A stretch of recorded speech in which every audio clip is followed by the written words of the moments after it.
Hello, नमस्कार साथियों। आप सभी का स्वागत है मेरे चैनल राधे एकेडमी पर। तो आज के इस वीडियो लेक्चर में हम बात करेंगे कि जैसा कि आपको पता हो यूजीसी नेट हिंदी साहित्य जो हमारा एग्ज़ाम है तो उसका एनटीए की तरफ से नोटिफिकेशन आ चुका है और जल्द ही हमारा एग्ज़ाम भी होगा। 1 महीने का ही हमारे पास समय है। उसके बाद दिसंबर ही है हमारे पास ओनली, क्योंकि जनवरी में तो एग्ज़ाम होना ही है। तो उसी को ध्यान में रखते हुए दोस्तों मैं आज आपसे चर्चा करूंगा। सिलेबस के साथ हम अपनी रणनीति बनाएंगे और साथ में मैं आपको पीडीएफ कुछ नोट्स दिखाऊंगा जो आपके लिए मददगार साबित होंगे। तो एक बार कृपया आप उन्हें देखिए बस कृपया आप वीडियो के अंत तक बने रहिएगा और देखिए उसमें के नोट्स कैसे हैं और उनसे आपको लाभ हो सकता है या नहीं हो सकता, वो आपके लिए मददगार साबित होंगे या नहीं होंगे, वो आप अपना देख लीजिए। साथ में हमारी एक रणनीति बनाकर चलेंगे कि कितने पोर्शन को, किस यूनिट को हमें कितना देखना है और उस यूनिट से क्वेश्चन आने की कितनी संभावना है। ठीक है दोस्तों, तो इन्हीं सब बातों को हम देखेंगे। तो आइए देखते हैं दोस्तों। एक बात और बता दूं मैं, अगर आपको इससे संबंधित अगर आपको कोई भी क्वेरी है, अगर आपके मन में कोई प्रश्न आता है तो आप मेरे टेलीग्राम चैनल राधे एकेडमी है उसे ज्वाइन कर लीजिए। हमारा व्हाट्सएप ग्रुप भी है राधे एकेडमी के नाम से, उनका लिंक आपको मेरे वीडियो के डिस्क्रिप्शन में मिल जाएगा, तो वहाँ से आप ज्वाइन कर लीजिए। तो वहाँ पर आप बता सकते हैं। ठीक है दोस्तों, तो आइए हम देखते हैं। दोस्तों अगर हम हिंदी साहित्य के सिलेबस की बात करें तो हमारे हिंदी साहित्य के एनटीए का जो सिलेबस है जो हमें दिया गया है उसमें टोटल 10 यूनिट हैं, आपको पता भी होगा। और 10 यूनिट में एक से जो हमारी 4 तक यूनिट है उनमें हमारा हिंदी साहित्य का इतिहास तक रिलेटेड है, लेकिन यूनिट 5 से हमारा टेक्स्ट है। ठीक है दोस्तों, यानी यूनिट 5 से लेके हमारा टेक्स्ट शुरू होता है जिसमें हमारी हिंदी कविता है यूनिट 5 पर। ठीक है दोस्तों, अगर हम यहाँ से यूनिट 5 से बात करें तो इसमें हमारी कविता है। अगर हम दोस्तों कविताओं की बात करें तो इसमें हमारी समथिंग 22 से 23 जो हमारे कवि हैं उनकी कविताएं लगी हुई हैं। तो इतने समय में इतना सब कुछ है हमारे पास। कविता के बाद अगर हम हिंदी उपन्यास की बात करें तो हमारे पास 13 उपन्यास भी हैं जो हमें देखने। अगर हम उसके बाद अपनी हिंदी कहानी की बात करें तो 21 कहानियाँ भी हैं हमारी। फिर हमारे निबंध हैं। तो इतना सब टेक्स्ट आपको न पढ़ना पड़े उसके लिए मैंने यहाँ पर नोट्स बनाए हुए हैं, तो कृपया करके देखिए। मैंने सभी यूनिट्स के नोट्स बनाए हुए हैं, तो मैं उनका आपको सैंपल दिखाता हूँ या एक प्रकार से मैं आपको वो नोट्स अपने दिखा रहा हूँ। तो यूनिट 5 कविता से हम लेके चलेंगे। तो हम कविता का नोट्स देखें तो दोस्तों कविता का नोट्स हमारा इस प्रकार है। ये हमारा आधुनिक कविताएं हैं उनका नोट्स है। तो आधुनिक कविता में अगर हम सुमित्रानंदन पंत की बात करें तो सुमित्रानंदन पंत की इसमें 3 कविता लगी हुई हैं। तो वो आपको किस प्रकार से पढ़नी है और ये नोट्स आपको किस प्रकार से मददगार साबित हो सकते हैं। तो इसमें मैंने सबसे पहले जो हमारा लेखक है उसका परिचय दिया हुआ है। तो लेखक का संक्षिप्त परिचय है इसमें मैंने सिर्फ वही बिंदु लिए हैं जिनसे क्वेश्चन बन सकता है लेखक के संबंध में। फिर उसके बाद लेखक का जो साहित्य है उसकी हमने चर्चा की है, यानी साहित्य दिया हुआ है। और फिर उसके बाद उनकी जो कविताएं लगी हुई हैं उन कविताओं को शीर्षक के साथ और उन कविताओं से जुड़े हुए जो तथ्य हैं वो भी हमने साथ साथ लिए हैं। जैसे सुमित्रानंदन पंत की एक कविता है कि द्रुत झरो जगत के जीर्ण पत्र, जो हमारे सिलेबस में लगी हुई है। तो इस कविता से संबंधित हमारे हैं कि कविता का विषय क्या है, तो पुरानी परंपरा में सुधार कर नई परंपरा की ओर बढ़ने का आग्रह है। यानी इस जो क्वेश्चन पूछ सकता है एनटीए उसी को हमने ध्यान में रखते हुए ये नोट्स बनाए हुए हैं। ठीक है दोस्तों, तो हमने ये कविता ये देखी। अब आगे अगर हम उसकी बात करें तो हमारी परिवर्तन कविता है नहीं की, तो परिवर्तन कविता भी हमने इसी प्रकार बनी हुई है। अब आगे अगर हम एक और कवि की वो देखें और हम निराला की बात करें तो निराला की कविताओं की बात करेंगे। प्रथम रश्मि ये भी हमारी सुमित्रानंदन पंत जी की है। अब देखिए ये हमारी निराला की कविता है। अगर हम सूर्यकांत त्रिपाठी निराला की देखें तो निराला की भी इसमें हमारी 4 से 5 कविता लगी हुई हैं। तो इसमें सबसे पहले हमने निराला के संबंध में जो जो तथ्य हैं उनकी चर्चा की है। एक बार आप अवश्य देखिए इसे, जिसमें हमारा निराला का परिचय है। फिर निराला के परिचय के बाद उनका जो साहित्य है उसकी चर्चा है, यानी उनकी रचनाएं कौन कौन सी हैं। इसमें कविताएं से जुड़ी हुई जितनी उनकी रचनाएं हैं वो हैं। फिर साथ ही देखो हमने इस प्रकार से दिया हुआ है, क्योंकि एनटीए में आजकल संपूर्ण पूछ दे रहा है। ये आपको या तो हिंदी साहित्य से मिला के पूछेगा, टेक्स्ट से मिला के पूछेगा। टेक्स्ट में हमारे जो भी कवि लगे हुए हैं और हिंदी साहित्य दोनों को मिला के वो क्वेश्चन पूछ सकता है, ऐसे हमने दिया हुआ है। और इसमें हमने देखो महत्वपूर्ण है उनकी कविताएं, उनकी भी चर्चा की है। साथ ही फिर हम देखें तो कविता वाला नोट्स देखिए कि इसमें जूही की कली हमारी कविता है, तो उससे जुड़े हुए जो तथ्य हैं वो हमने दिया है कि इसका संग्रह किस में हुआ, इसकी रचना किस में हुई, पत्रिका में कौन सी में इसका प्रकाशन हुआ और इसका विषय क्या है। और अगर हम साथ में मैंने हाईलाइट भी कर रखी हैं जो पंक्ति हमारी कविता की महत्वपूर्ण हैं, क्योंकि दोस्तों हमारा जो अप्रैल 2024 वाला एग्ज़ाम हुआ था उसमें हमने देखा था कि कविताएँ बहुत ज़्यादा पूछी गई थीं।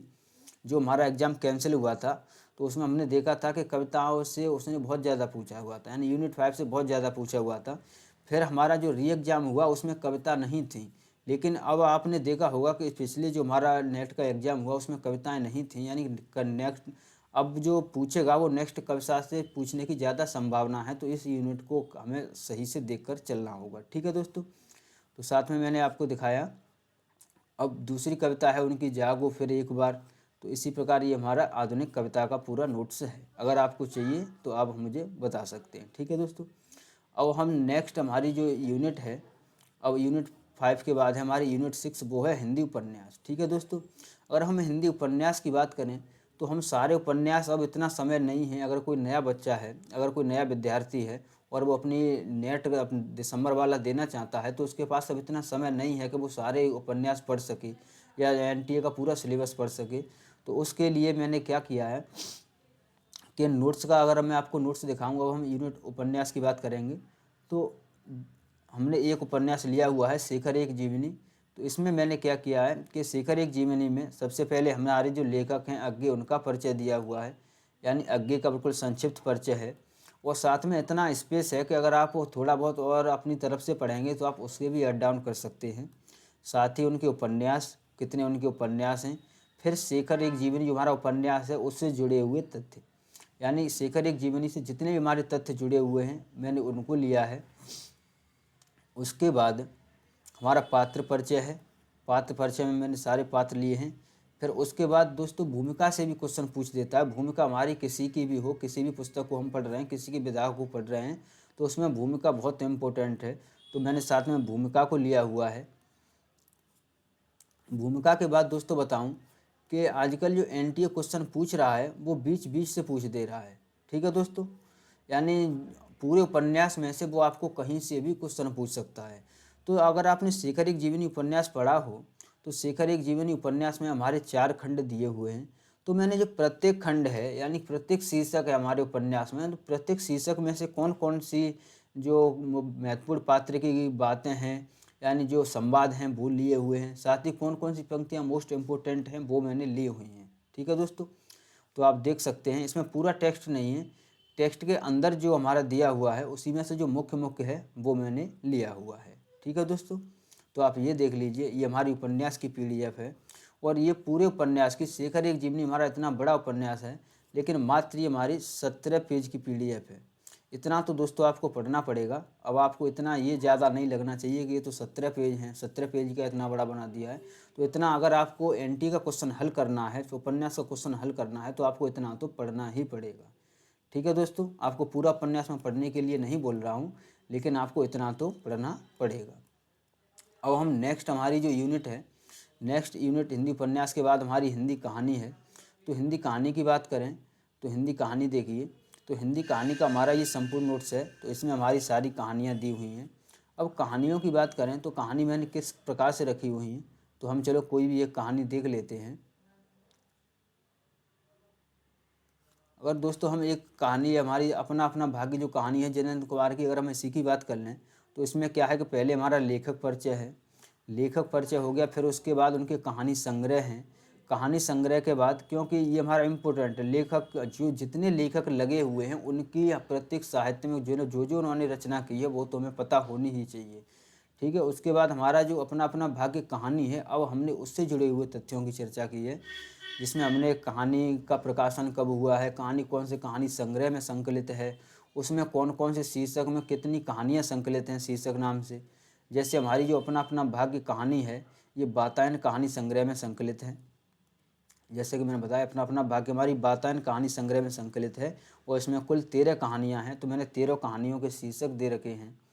फिर उसके बाद हमारा वक्तव्य है, यानी जो भूमिका दी हुई है पुस्तक में हमने वो भी ली है। फिर हमारे जो कहानी है उससे जुड़े हुए तथ्य हैं, यानी संवाद शैली का प्रयोग हुआ है इस कहानी में। क्योंकि अगर आप एनटीए क्वेश्चन की बात करें, आप क्वेश्चन पीवीआईक्यू उठा के देखेंगे तो इसमें इसी प्रकार के क्वेश्चन दिए हुए हैं, तो मैंने वो भी रखा है। पात्र परिचय रखा है। फिर उसके बाद मोस्ट इम्पोर्टेंट प्रमुख उद्धरण, यानी आपको इसमें प्रमुख उद्धरण भी मिलेंगे, प्रमुख पंक्तियाँ भी मिलेंगी। तो ये क्योंकि आजकल वो क्वेश्चन ऐसे ही पूछ दे रहा है, किसी भी कहानी में से बीच में से आपको पूछ देगा, तो आप अब इतना समय तो नहीं है कि आप पूरी कहानी पढ़ें दोबारा से फिर नोट्स बनाएं, तो उसके लिए आपको ये मददगार साबित हो सकते हैं। ठीक है दोस्तों। फिर कहानी के बाद है हमारी हिंदी नाटक है। अब नाटक के भी हमारे इसी प्रकार से हैं। तो अगर अब हम नाटक का देखें तो ये हमारे स्कंदगुप्त नाटक का है। तो नाटक में हमने जयशंकर प्रसाद जी का परिचय दिया, फिर उसके बाद उनके नाटक, फिर उसके बाद आते हैं हम स्कंदगुप्त में। यानी लेखक परिचय हमारा जरूरी है, लेखक परिचय दिया गया है प्रत्येक विधा में। फिर स्कंदगुप्त नाटक से जुड़े हुए तथ्यों की चर्चा की है, उसका कथानक, कथा वस्तु, सारांश वो सब दिया हुआ है। फिर नाटक का उद्देश्य और जो आलोचक हैं उन्होंने किसी विधा के बारे में क्या कहा है वो सब हमने लिया हुआ है। फिर हमने पात्रों की चर्चा की है, इसमें कितने दृश्य हैं। फिर दृश्यों के बाद हमने पात्र परिचय। पात्र परिचय के बाद हम दोस्तों बात करें तो पात्र परिचय के बाद जो मोस्ट इम्पोर्टेंट है कि हमने प्रत्येक अंक की क्या घटना है और क्या जिससे आपको पूरा नाटक न पढ़ना पड़े, उसके लिए आप क्या करोगे। तो उसके लिए यही है कि मैंने प्रत्येक नाटक का कितने भी अंक हैं उसमें उस अंक की पूरी घटना दी है, और घटना के बाद उसमें कितने दृश्य हैं, दृश्यों के साथ उसमें क्या क्या मोस्ट इम्पोर्टेंट है, यानी कौन कौन से कथन हमारे इम्पोर्टेंट हैं, कौन कौन से पात्र के जो कथन हैं जो हमारे लिए सहायक हो सकते हैं, मैंने वो सारे दिए हुए हैं, आप देख लीजिए। दृश्य क्या है, दृश्य के बाद उस दृश्य में कौन कौन से प्रमुख संवाद हैं वो दिए हुए हैं, तो आप देख सकते हैं। ठीक है। उसके बाद नाटक में हमारी मुख्य रूप से गीत योजना होती है कि वो कहीं से भी गीत पूछ दे सकता है। तो मैंने साथ ही इसमें लास्ट में गीत योजना भी रखी हुई है, जिसमें हमारे देख लीजिए कि ये हमारा स्कंदगुप्त नाटक है। तो स्कंदगुप्त नाटक में हमारे 17 कुल गीत हैं। तो आप 17 गीतों को कैसे देखेंगे, प्रत्येक नाटक को पढ़ेंगे तो उसमें टाइम लगेगा आपको। तो उसमें मैंने प्रत्येक नाटक में कौन कौन से पात्र ने कितने गीत गाए हैं उनकी चर्चा की गई है, और साथ ही उनके क्रम वाइज दृश्य के हिसाब से प्रथम अंक में किसने कौन सा गीत गाया वो सब दिया हुआ है। ठीक है दोस्तों, ये आप देख लीजिए। फिर उसके बाद है हमारा निबंध। अब हम निबंध की बात करें तो ये हमारी निबंध की पीडीएफ है, वो देखिए। तो इसमें हमने नाखून क्यों बढ़ते हैं वो निबंध लिया हुआ है, जो हजारी प्रसाद द्विवेदी जी का है। तो इसमें देखिए सबसे पहले हमने हजारी प्रसाद द्विवेदी जी का परिचय दिया हुआ है। उसके बाद शुक्ल जी, हजारी प्रसाद द्विवेदी से जुड़े हुए तथ्य। फिर उसके बाद हमने निबंध संग्रह की बात की है। निबंध संग्रह में साथ साथ कौन कौन से उनके निबंध महत्वपूर्ण हैं यानी इम्पोर्टेंट हैं, तो हमने वो भी उनके भी शीर्षक रखे हुए हैं। फिर उसके बाद हमने आलोचना को भी लिया है, क्योंकि आलोचना और निबंध की बात करें तो ये दोनों मिलती जुलती विधाएँ हैं कि पता नहीं चलता कब हम निबंध की बात कर रहा है लेखक, कब आलोचना की बात कर रहा है। तो हमने उसको भी साथ साथ लिया हुआ है, ऐसे क्वेश्चन आए हुए हैं तो हमने वो भी लिए हुए हैं। फिर हम आते हैं अपने नाखून क्यों बढ़ते हैं, जो हमारा मुख्य निबंध है उस पर, जो हमारे सिलेबस में है। अब नाखून क्यों बढ़ते हैं, इससे जुड़े हुए तथ्यों की चर्चा की है कि ये कौन से निबंध संग्रह में है, इसमें कुल कितने निबंधों का संकलन किया गया है, उनके शीर्षक क्या हैं, और फिर उससे जुड़े हुए तथ्य। ठीक है दोस्तों, तो आप देख लीजिए। फिर उसके बाद जो मोस्ट इम्पोर्टेंट है वो हमने पीवाईक्यू, मैंने प्रत्येक विधा में पीवाईक्यू रखे हुए हैं।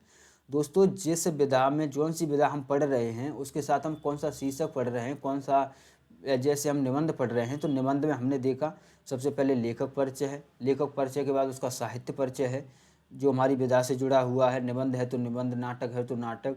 फिर उसके बाद हमने जो हमारा मूल निबंध है उसकी चर्चा की। फिर उससे जुड़े हुए जो पीवाईक्यू हैं जो अब तक आए हुए हैं हमने उनकी चर्चा की, जिससे आपको अनुमान लगेगा कि किस प्रकार के प्रश्न आ रहे हैं। फिर जो मोस्ट इम्पोर्टेंट है वो है प्रमुख पंक्ति, ये हमें सबसे महत्वपूर्ण है तो हमने वो ले रखी है। तो प्रमुख पंक्ति देख ली हमने। फिर उसके बाद है हमारा मूल पाठ। अगर आपको मूल पाठ नहीं चाहिए तो आप मूल पाठ को हटा सकते हैं, सिर्फ आपको शॉर्ट नोट से चाहिए तो आपको वो भी मिल जाएंगे। और यदि कोई विद्यार्थी नया है जो नई तैयारी अपनी स्टार्ट कर रहा है यूजीसी नेट की, उसके लिए मैं चाहूँगा कि एक बार वो मूल पाठ भी पढ़ ले।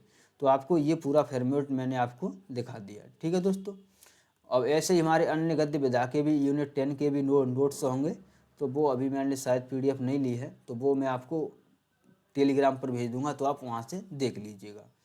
ठीक है दोस्तों, अगर आपको ये नोट्स आपको मददगार साबित हों, आपको लगें तो ये कि आपको एग्ज़ाम में ये मदद कर सकते हैं, तो आप मुझे कृपया बताइएगा। और जहाँ जहाँ आप मुझे फॉलो कर सकते हैं वो मैंने लिंक आपको इसकी वीडियो को डिस्क्रिप्शन में मिल जाएंगे, तो वहाँ से आप मुझसे जुड़ सकते हैं। और अगर आपको चाहिए तो वहीं आप मुझे बता दीजिएगा। धन्यवाद दोस्तों, मिलते हैं नेक्स्ट वीडियो में।